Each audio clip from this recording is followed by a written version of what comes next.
श्री श्री राधा मुरलीधर की जय, श्री श्री गौर निताय की जय, श्री प्रभुपाद की जय, महावेद गौर भक्तवृंद की जय। ओम अज्ञानतिमिरन्धस्य ज्ञानाञ्जनशलाकया चक्षुरुन्मीलितं येन तस्मै श्रीगुरवे नमः। नमो विष्णुपादाय कृष्णपृष्ठाय भूतले श्रीमते भक्तिवेदान्त स्वामिनिति नामिने। नमस्ते सरस्वते देवे गौरवाणी प्रचारिणे निर्विशेष शून्यवादी पाश्चात्यदेशतारिणे। वाञ्छाकल्पतरुभ्यश्च कृपासिन्धुभ्येव च पतितानां पावनेभ्यो वैष्णवेभ्यो नमो नमः। जय श्री कृष्ण चैतन्य प्रभु नित्यानंद श्री अद्वैत श्रीवासादि गौर भक्तवृंद।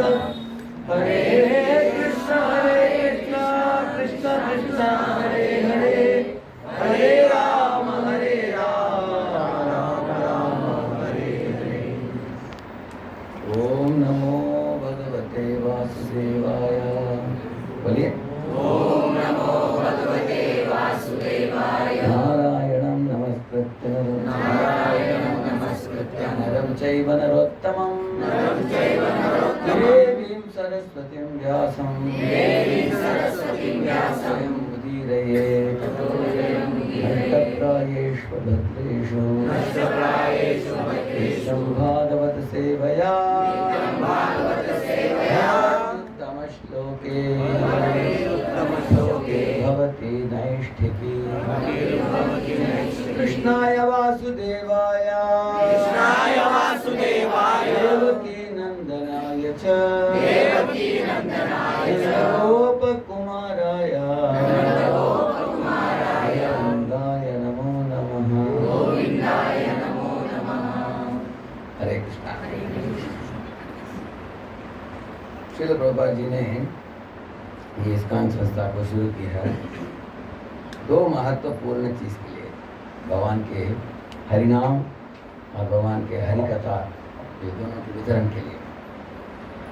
भागवत के अंदर एक श्लोक में बताया गया है कि ये हरिनाम और हरि कथा दोनों एक नाव जैसे हैं, बहुत बड़े विशाल संसार सागर में। अगर कोई बद्ध जीव जो डूब रहा है 84 लाख योनियों में, कुछ भाग्यवश उसको अगर ये नाव मिल जाता है तो बैठ गया तो वो इस दुनिया में भी शांति सुख आनंद का अनुभव कर सकता है। ऐसे एक बार एक चींटी पेड़ के डाली में ऐसे घूम रहा था, लेकिन अचानक फिसल कर गिर गया नीचे। जब नीचे गिरा, पानी भर रही थी नदी के प्रवाह में, वो डूबने वाला था। सोचा कि मैं मर ही जाऊंगा, लेकिन वही पेड़ में एक कबूतर बैठा था। तो कबूतर ने उसकी बुरी दशा देखकर सोचा कि इसको बचाना चाहिए, तो एक पत्ते को फाड़कर ऊपर से नीचे डाला। तो पत्ता नीचे गिरते हुए देखकर चींटी उसके ऊपर चढ़ गया। तो पत्ता ऐसे हिलते हिलते पानी में किनारे तक उसको पहुंचा दिया। तो किनारे में आने के बाद अभी चींटी आसानी से पेड़ के ऊपर चढ़ गया वापस। इस तरह हम लोग जानते हैं कि हम दुनिया में संसार सागर में गिर पड़े हैं, जैसे भगवान चित्र महाप्रभु बताते हैं। हैनंद तनुज किंकरं पतितं मां विषमे भवाम्बुधौ कृपया तव पाद पंकज स्थित धूलि सदृशं विचिन्तय। हे नंद तनुज कृष्ण, मैं दुर्भाग्यवश दुनिया में पतित होकर गिरा हूँ दुनिया में, तो कृपया मुझे इस दुनिया से ऊपर उठाइए। ऐसे ही प्रार्थना करते हैं अपने श्री चरणों में। आश्रित जनों कोटि कोटि जीव हैं, उनके साथ मुझे भी अपना बनाकर सेवा में लगा लीजिए। तो जब हम लोग इस दुनिया में गिर पड़ते हैं, भक्तिनोद ठाकुर बताते हैं, अनादि कर्म फले पड़िबा वर्णव जले तरिबारे ना दे की उपाय। अनादि काल से कर्म फल के प्रभाव में आकर मैं इस संसार रूपी सागर में डूब रहा हूँ। इधर से कैसे हम ऊपर उठे, हमको मार्ग मालूम नहीं। फिर भी जैसे मैंने बताया, कबूतर जो है उन्होंने एक पत्ता फेंका, वो कबूतर कौन है? हमारे प्रभुपाद जी और आचार्य गण हैं। वो हमारे पत्तावस्था को देखकर एक पत्ता को नीचे बेचते हैं, पता क्या है, वो इस्कान है। तो इस्कान में आएंगे आपको हरि नाम और हरि कथा आसानी से मिल जाएगा इधर आपको। प्रभु जी बताते हैं कि कहीं भी भारत में जाओ, गली गली में मंदिर होता है भारत में, कुछ देव देवता का मंदिर तो होता ही है ऐसे, लेकिन उन मंदिरों में क्या है, शाम के समय कुछ आरती होता है, लोग गाते हैं, ताली बजाते हैं, कुछ तिल गुड़ नहीं तो कुछ रेवड़ी ऐसा कुछ देते हैं, थोड़ा बहुत देकर लोग आरती उतारते हैं भगवान के लिए, कुछ खाते हैं, प्रसाद थोड़ा बहुत निकल जाते हैं। लेकिन असली मंदिर में 5 चीज़ होनी चाहिए, प्रभुपाद जी ने बताया। हर भगवान हरि की दर्शन, जैसे अभी हमने दर्शन की भगवान की सुंदर, और उस मंदिर में क्या होना चाहिए, कृष्ण दर्शन, कृष्ण कथा होनी चाहिए। उसका मतलब है कृष्ण शिक्षा होनी चाहिए। जैसे प्रभुपाद जी की किताबें मिलता है इधर, जो आते हैं उनको प्रभुपाद की किताब में कृष्ण शिक्षा है। तीसरा है कृष्ण भक्त संग मिलनी चाहिए। जैसे भक्त हैं, किताब को पढ़ने के बाद कुछ शंका हो, कुछ जिज्ञासु करना हो, जिज्ञासा, उसके लिए भक्त की मौजूद है। और चौथा है कृष्ण नाम, आने वालों को नाम जप पे जोड़कर उनको जपमाला देनी चाहिए, क्योंकि हर धर्म में जप करने का आदत आपने देखा होगा। जैसे जैन लोग नवकार मंत्र करते हैं, बुद्धिस्ट लोग नमो बुद्धा बुद्धो करते हैं, क्रिश्चियन लोग हेल मेरी करते हैं, मुसलमान लोग वो भी नमाज करते हैं, उनके पास भी माला होता है। इसी तरह सिख लोग वो भी वाहे गुरु करते हैं। वाह का मतलब है वासुदेव, हा का मतलब है हरि, गा का मतलब है गोविंद, रा का मतलब है राम। वाहे गुरु, वो चारों को मिलाकर वो लोग वाहे गुरु मंत्र बनाए। भगवान हरि का ही नाम हो, वो भी नाम जप करते हैं। तो हम भी हरे कृष्ण कृष्ण कृष्ण हरे हरे राम राम राम ये करते हैं। तो हर एक धर्म में ये जप माला क्यों रखा है? जप करने वालों के अंदर सहिष्णुता, नम्रता, ईश्वर के प्रति अनन्यता, उनकी चित्त की शुद्धि और धैर्यता, ऐसे अच्छे अच्छे सद्गुण अपने आप आ जाते हैं नाम जप से। जिस तरह अगर हम दांत को सफाई नहीं किया, कुछ दिनों के बाद दांत में दर्द होने लगेगा, तो दर्द होने के बाद सफाई करना चाहिए, पहले से करना चाहिए। हाँ, पहले से। इस तरह मन की मलिनता बढ़ता जाता है, काम क्रोध मद लोभ इत्यादि, लेकिन नाम जब नियमित करने वालों को चित्त की शुद्धि होता है, तो नाम मिलना चाहिए मंदिर में। और 5वां चीज जगत प्रसिद्ध है, क्या है? कृष्ण प्रसाद। तो कृष्ण दर्शन, कृष्ण शिक्षा, कृष्ण भक्त संग, कृष्ण नाम और कृष्ण प्रसाद। तो ये 5 चीज जो होता है वो ही पत्ता है जो कबूतर ने डाला नीचे। तो अगर ये प्राप्त हो गया जीव को, उसका इन 5 चीज़ों का आश्रय लेकर जीव आसानी से बेड़ा पार हो जाएगा, उसका भगवतान लौट जाएगा। तो ये एक दिन है, बांकी बिहारी नाम के मंदिर है वृंदावन में। तो बांकी बिहारी मंदिर में उत्सव का दिन था, एकदम भीड़ भाड़ था। अनेक लोग अंदर आ रहे थे, अनेक लोग बाहर जा रहे थे। तो एक बड़ा सेठ जी आया दर्शन के लिए। तो अंदर आते आते अंदर से कोई आ रहा था, दोनों टुकड़ा गए, दोनों गिर पड़े नीचे। जब उठने के बाद सेठ जी ने पूछा उसको, अरे अंधे हो क्या, देखा नहीं हम आ रहे हैं अंदर? तो वो आदमी, दूसरा आदमी बोला, हाँ जी अंधा हूँ जी, अंधा। वो असली में अंधा था। तो सेठ जी ने बोला, अरे अंधे लोगों को मंदिर में क्या काम है, कैसे तुम देख पाओगे भगवान को? ऐसे पूछा उन्होंने। लेकिन अंधा व्यक्ति जो था वो बोला, मैं मंदिर में क्यों आता हूँ? भगवान को देखने के लिए नहीं आता हूँ, भगवान से देखे जाने के लिए आता हूँ, ऐसे बोला उसने। क्योंकि एक छोटा शिशु होता है, अगर वो माँ के दृष्टि में रहेगा ना, नज़र में रहेगा, वो सुरक्षित रहेगा। वो माँ क्या करती है, रसोई में एक आंख रसोई में है, दूसरा आंख बच्चे के ऊपर है। बच्चा अगर रूम में डाड़ा डाड़ा कुछ आवाज़ करते रहता तो माँ खुश रहती है कि इधर ही है वो। अगर वो साइलेंट हो गया तो माँ डरती है कहीं बाहर न चले जाए। तो ये काम तो नज़र उसके ऊपर रखती है माँ, दूसरे आंख रसोई में काम भी कर लेती हो। इस तरह वो अंधा व्यक्ति ने बोला कि मैं मंदिर में आकर भगवान के सामने हर दिन हाजिर देता हूँ ताकि भगवान की अमृतमय दृष्टि मेरे ऊपर पड़े। क्यों पड़ना चाहिए? क्योंकि भगवान की नज़र जो है अमृतमय दृष्टि है। क्योंकि जो गोपाल कालिया के नाग के विष के प्रभाव में आकर यमुना का पानी पीकर मर मिटे है ना, वो ऐसे ही मृत पड़े थे यमुना के तट में, लेकिन भगवान श्री कृष्ण उनके ऊपर दृष्टिपात करके उनको जगा दिया। इसका मतलब भगवान की आंखों से अमृत निकलता है, उनकी अमृत धारा देखने मात्र से भगवान उनको जिंदा कर दिया। इस तरह वो अंधा व्यक्ति बोला कि भगवान की नज़र हमारे ऊपर पड़ेगा, हमारे कृष्ण भावनामृत सुप्त अवस्था में है, वो जल जाएगा। ये आशा लेकर मैं आता हूँ मंदिर में। साथ साथ हर दिन भागवत क्लास होता है मंदिर में। जो महात्मा लोग कुछ बोलेंगे, 2 शब्द मेरे कान में घुसता है तो दिन भर गूंजता रहता है भगवान की खूबसूरती, भगवान के नाम रूप गुण लीला इत्यादि के बारे में। तो भगवान के मंदिर में मैं आता हूँ तो भगवान के कृपा प्राप्त होता है, कारुण्य कटाक्ष, कथा प्राप्त होता है, प्रसाद प्राप्त होता है और नाम जपता हूँ इधर आकर।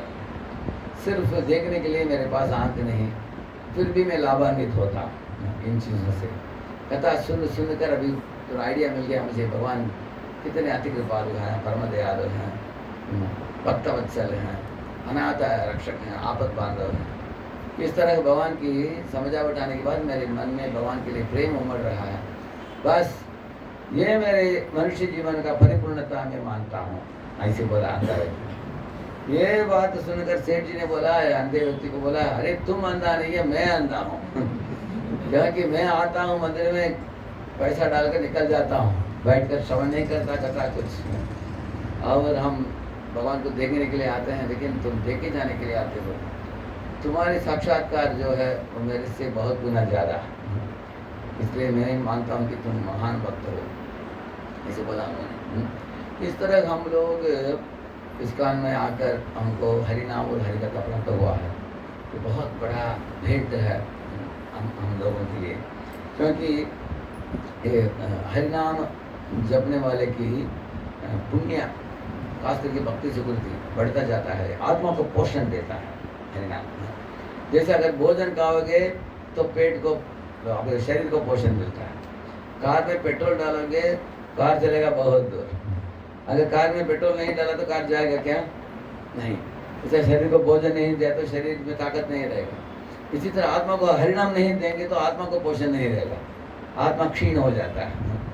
तो आत्मा जब कमज़ोर हो जाता है वो आसानी से माया के वश में आ जाता है आत्मा। जैसे माया के पास 2 बहुत बड़े आयुध हैं। एक आयुध है आवरणात्मिका शक्ति, दूसरा है प्रक्षेपात्मिका शक्ति। आवरणात्मिक का मतलब है, आवरण का मतलब क्या है?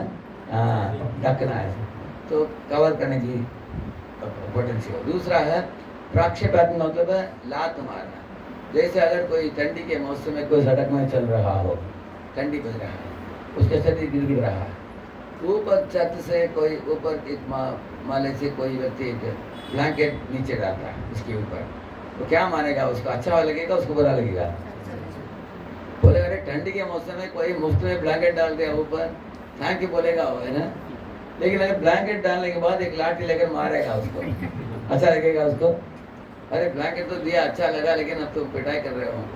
इसी तरह माया क्या करती है? तमोगुण का आवरण डालती है। जैसे प्रातः काल में आपको उठना है 4 बजे, ऐसे तमोगुण के रूप में आपको मन में आपको विचार उठता है कि 5 मिनट सो जाओ। उठ ही जाएंगे 5 मिनट कर, नहाना ही हमको, हम सोचते हैं 5 मिनट आंख बंद करके खोलो, देखता है घड़ी दिखाता है 7 बजे। 3 घंटा गया, लेकिन लगा कितना समय बिताया हमने? 5 मिनट। कितनों का अनुभव हुआ है? होता है ना ऐसे, लगता है कि 5 मिनट, लेकिन प्रातःकाल में समय धीरे से बता है, जल्दी बता है, जल्दी, हाँ जल्दी बीत जाता है। तो माया क्या करती है? आवरण डालकर लाठी लेकर पिटाई करती है ऐसे। इसलिए बुद्धिमान लोग जानते हैं कि माया के आवरण को अगर हमें स्वीकारना नहीं है। अभी गाड़ी जो है चलाते हो आप, कभी कभी जब बारिश होता है, बारिश गिरता है कांच के ऊपर, उसके कारण कोहरा जैसे आ जाता है। कोहरा आगे तो गाड़ी चला पाओगे क्या? आगे नहीं। तो माया के आवरण आने से क्या होता है, हम आगे नहीं बढ़ पा रहे हैं भक्ति में। लेकिन उसको हटाने के लिए क्या है, ये होता है गाड़ी में देखा ऐसे, क्या बोलते हैं इसको, हाँ वाइपर, वाइपर नहीं करते हैं। हरे कृष्ण कृष्ण कृष्ण हरे हरे, हरे राम राम राम। ऐसे महामंत्र करने से क्या हो जाता है, माया का आवरण निकल जाता है, तो पिटाई भी नहीं मिलता। लेकिन जो महामंत्र नहीं करते हैं, नाम जप नहीं करते हैं, वो 1 2 3 ऐसा आवरण आता रहता है ऊपर ऊपर ऊपर, उसके बाद दिखता नहीं। हम लोग अमेरिका में बॉस्टन नाम की एक जगह है, मुझे से 45 बच्चों को लेकर एक बड़ा मोटा घर था, उधर जाकर हम लोगों ने कैंप की विद्यार्थियों का। वो कैंप करने के लिए गाड़ी बाहर रख दिया। अमेरिका में इस मौसम में आसमान से ऐसे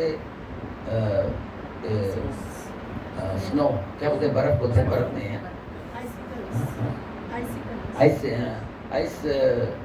आइस का एक गिरता रहता है, एकदम मुलायम होता है वो गिरता रहता है, धीरे धीरे धीरे गिरता है। ऐसे जमीन में इतना थिक आइस होता है, ऐसे कहीं में देखो सफेद सफेद आइस दिखता है, ऐसे 4 महीने के लिए, ऐसे नवंबर दिसंबर जाने में।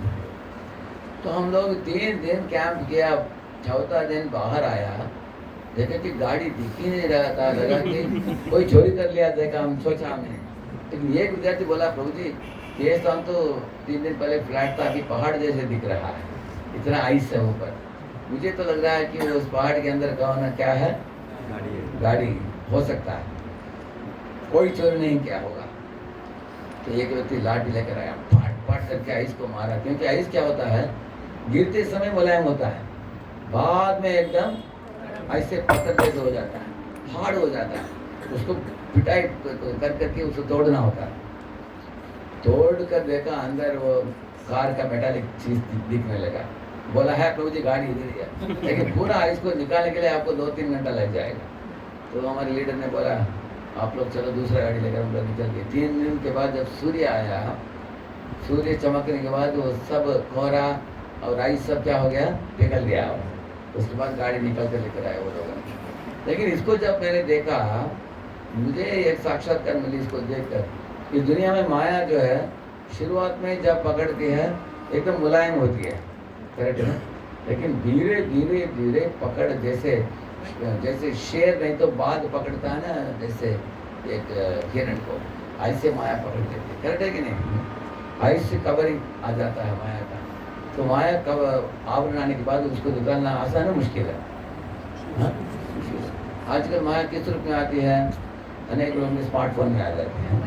स्मार्टफोन देख कर लोग अनेक से उटपटांग चीज़ें देखते हैं, लोग कुछ भी देखते हैं, सिनेमा देखना, टीवी देखना, स्मार्टफोन देखना, मैगजीन पढ़ना और स्पोर्ट्स, पॉलिटिक्स इत्यादि चीज़ों में हमारे मन को खींच कर लेके जाती है, भगवान के चरणों में आश्रित रहने नहीं देती है। तो और जो जीव भटक जाते हैं उनको त्रिशूल लेकर वो पिटाई करते हैं। त्रिशूल क्या है, आध्यात्मिक है, आदि भौतिक है, आदि दैवी। शरीर मन से होने वाला तकलीफ और दूसरे जीवों से होने वाला और प्रकृति से होने वाला। आप एक आश्चर्यजनक चीज़ आप देख सकते हो, ये दुनिया का मेन लोग कौन है, शिवजी और पार्वती है, शिवजी और दुर्गा। लेकिन उस दुनिया का कौन है, राधा और कृष्ण है। तो राधा जी के हाथ में क्या है, त्रिशूल है, क्या है राधा जी के हाथ में, फूल है। एक हाथ में फूल है, एक हाथ में माला है कृष्ण को पहनाने के लिए। फूल है, फूल का गुलदस्ता है, गुलदस्ता लेकर वो सब जीवों को स्वागत कर रही है। क्योंकि किसी मीटिंग में, अभी हम मीटिंग में आके उधर दिखाए उसको, हाँ इसको बोलते हैं गुलदस्ता। अभी किसी ने गुलदस्ता बोलते हैं इसको, ओके। ये अगर कोई दिखाता है इसका मतलब क्या है, आपको स्वागत है, करेक्ट है ना। कोई मीटिंग में भी स्वागत के लिए देते हैं। लेकिन अगर कोई त्रिशूल दिखा रहा है तो मतलब क्या है, मीटिंग में त्रिशूल दिखाएंगे उसका मतलब निकल चलो, आपकी इधर जरूरत नहीं है, निकल। तो दुर्गा बोल रही है, अरे बच्चे आप सब गलत स्थान में आए हो, भौतिक दुनिया में आपका असली स्थान किधर है, भगवान के स्थान में, निकल चलो भूलोक से गोलोक। ऐसे वो त्रिशूल दिखा रहे। और राधा जी बोल रही आ जाओ बेटा आ जाओ। बुला रही है। वात्सल्यादि गुणोज्ज्वलाम भगवती मंदे जगन मातरम। राधा जी सारी दुनिया की माता है, जगन माता है। वात्सल्य गुण से, वात्सल्य है उनके अंदर सब जीव, हम जैसे बद्ध जीवों के लिए उनके अंदर वात्सल्य भावना है, तो माँ जैसे हो। और कृष्ण के लिए उनके हृदय में भक्ति भाव है, महाभाव, जीवों के लिए वात्सल्य है। इसलिए हरे कृष्णा ऐसे बोलते हैं। हरे को तो हे श्री राधा रानी, हे कृष्णा, हम आपके इसी चरणों में आश्रित होकर हम याचना कर रहे हैं कि हम सब तरह की गंदगी में उलझ गए हैं इस दुनिया में, हमको उठाइए, नहाइए, धुलाइए और भगवान कृष्ण को सौंपा दीजिए। जैसे अगर कोई बच्चा कभी कभी बाला मूत्र करके लोट पड़ता है, उसमें दुर्गंध आता है, रोता है, कुआ कुआ कुआ ऐसे ना, तो माँ क्या करती है, उसको उठाकर बाथरूम में लेके जाकर नहा धोकर अच्छे कपड़ा बनाती करते ना। इस तरह हर दिन हम लोग नाम जप करके ऐसे कार में जो आवरण आता है उसको क्या करते हैं, वाइपर लेकर क्लीन करते हैं। ऐसे क्लीन करना हमारे लिए आवश्यक है, तब तो माया आवरण बढ़ नहीं सकता। जैसे वो गाड़ी जो होता है, हम लोग 3 दिन अंदर ही थे, घर के अंदर, बाहर आने के बाद देखो पूरा ढक दिया उसको और हार्ड भी हो गया। लेकिन अगर कोई निकट खड़े होकर ऐसे करता रहता है ऊपर, तो ऐसे पढ़ सकता है क्या? नहीं पढ़ सकता। इसलिए प्रभुपाद जी ने बोला कि नित्यम भागवत सेवा, रोज भागवत का श्रवण और रोज राम का स्मरण, ये 2 चीज ये महाबाण है, रामबाण उपाय है। ये रामबाण उपाय को जो लोग स्वीकार लिया अपने जीवन में, वो लोग कभी माया के वश में नहीं आएंगे और भगवत चिंतन में डूब कर रहेंगे। अंतिम काल में भगवान की प्राप्ति आसानी से कर लेंगे। श्री प्रभुपाद की